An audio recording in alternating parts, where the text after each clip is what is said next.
Welcome. My name is OKORONKWO and you're watching Delta Beyond Oil, the show that gives you an inside look at Delta State's non-oil sector. Now, Delta State is one of the 6 states that make up Nigeria's Niger Delta region, where 2 million barrels of crude oil are produced per day. But of course, as global trends shift, diversifying its economy away from oil has become more critical to the growth of this state. Take a look. 2 things come to mind when we talk about Delta State: oil and sports. Not only is Delta State home to some of the world's biggest names in sports, such as football stars JJ Okocha, Sunday Olise and Victor Ikpeba, it also produces between 35 and 40% of Nigeria's crude oil and a sizable amount of its natural gas. Warri City, its economic center, is a key point of operations for a majority of major multinational and local oil companies in the country, and is also a key cargo transit point for import and export between the surrounding regions. But this state has made headlines in the past for less than savory events, such as a political and economic conflict following the controversy in its oil sector, stemming from tensions between the federal government, oil companies and local ethnic groups who, feeling exploited, fought to gain control of the regional petroleum resources. Like other oil-rich states in Nigeria, the oil sector, though profitable, led to massive infrastructural neglect and socio-economic issues. Delta State unveiled a new strategy in 2008 tagged Delta Beyond Oil, where the focus has shifted to developing key non-oil sectors. State Governor UDUAGHAN says his 3-point agenda is peace and security, human capital development, and infrastructural development. The oil is a very volatile commodity. Volatile in the sense that the price can come down. Of course, it can finish any time without your knowing. And so all these factors can affect your economy in a way that might not be favorable if you depend entirely on oil. And that is why we are looking at other areas of agriculture, culture and tourism, solid minerals, and other things, other aspects of the economy. However, this year the state made headlines again when its economy was dealt another blow after Nigeria faced the worst floods in 50 years, triggered by unusually heavy rainfall. As the river Niger spilled into small towns and cities, thousands of homes and businesses were destroyed and millions of naira lost. But the state says it's back on track to achieving its vision of a non-oil dependent state through its economic master plan, where peace, knowledge, creativity and innovation will drive economic growth and development and protect the environment. But how achievable is this in an oil-dependent state still smarting from a recent disaster and years of infrastructural neglect? Development in the Niger Delta region costs maybe 20 times as more as it costs anywhere else. And what I say by development, what your people are yearning for are really infrastructural development, buildings, roads, bridges, you name it, anything we want to do. The soil is so soft. Most of the places, don't forget, 40% is riverine areas. Those places, before you even go 1 centimeter into the ground, you hit water. So it's all soft soil. So before you can construct a road, you have to now take out the soft soil. You have to do all kinds of castings and, and these are the things that really cost money. And you talk of when you're even doing buildings, like all the hospitals, all the schools, all these things we are doing. So relatively to the money we get, we don't have any money. That is the truth of the matter. And that is why this governor, in that vision, has realized that let us start with that little money we have now, start preparing for a time when there won't be oil. So we looked at those areas, we call them the low-hanging fruits, i.e. those areas that are immediate, that we can have an impact, that we have a comparative advantage. Currently, Delta State's non-oil sector contributes just 31% of the state's GDP.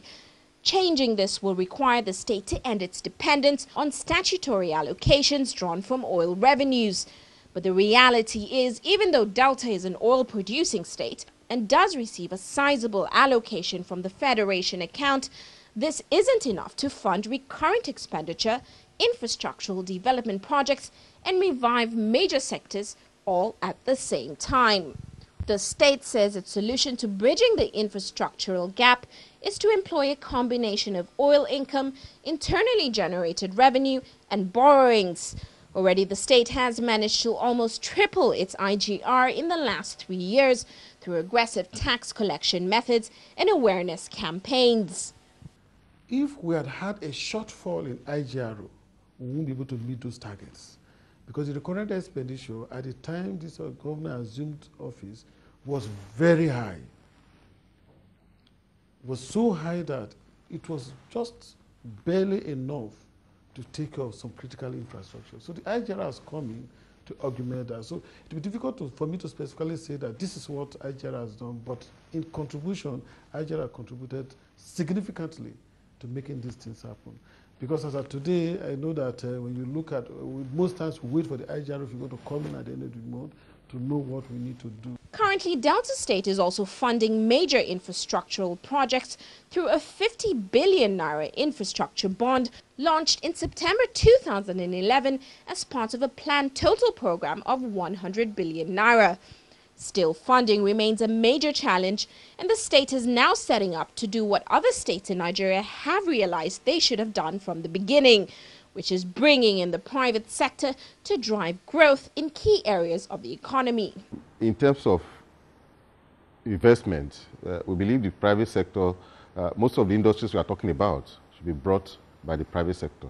They should come in and invest in the state because we are providing infrastructure, we are providing security, we are making the state safer for investors. So we expect that they will come in. Delta State says it's using the China and Singapore model to bring in the private sector by paying special attention to areas designated as special economic zones. In fact, the state is in the process of constructing the Warri Industrial Business Park, which will operate as a free trade zone, and the Cocoa Free Trade Zone where taxes, duties and foreign exchange regulations will not apply. No import or export licenses will be required, and perks such as a rent-free land and a 100% foreign ownership will apply. We're moving a lot from the old pattern of doing things. Like now, our law on land acquisition is being liberalized. Instead of spending so much time to acquire land, and again paying so much, Delta State is still the cheapest state when it comes to acquiring land. Government has also established what you call the one-stop shop, where investors can come to, and within a few days, instead of jumping from one office to the other, we're able to get everything you want coordinated for you through just an office. The perks certainly sound like a juicy opportunity for any private sector player looking to invest.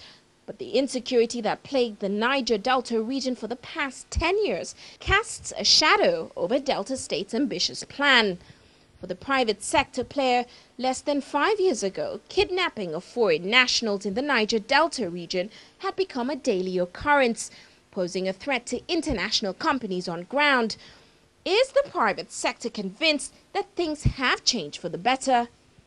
The state asserts that these security challenges are now a thing of the past after state government programs and an amnesty program in 2009 opened up opportunities for education and job creation among the local youth responsible for the insecurity, followed by an aggressive reinforcement of the state security services.